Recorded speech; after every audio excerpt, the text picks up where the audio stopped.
Hello friends, welcome back to my YouTube channel. In this video tutorial, you will learn how to fix gamepad or controller not working in Wuchang Fallen Feathers. So here follow the fixes.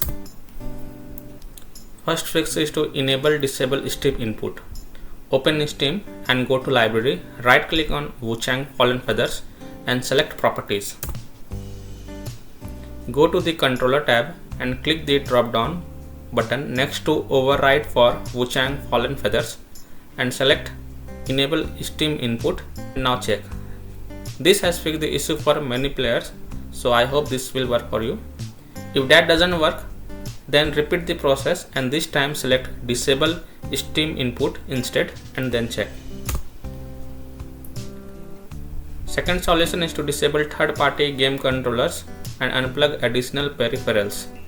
Other software in your PC like third-party game controllers or any plug peripherals such as USB, pen drive, mouse, keyboard, phone, camera or additional controller might conflict with the game. So remove such peripheral from your PC and then check if helps or not. Third solution is to enable generic gamepad configuration support.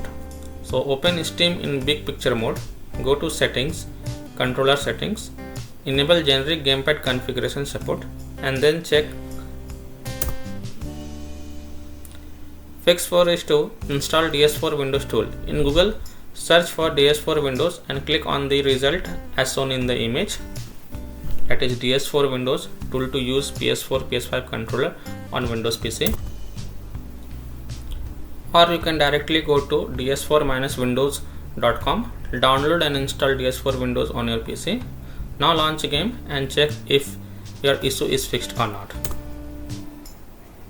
Last solution is to use a wired controller. This is an alternative solution.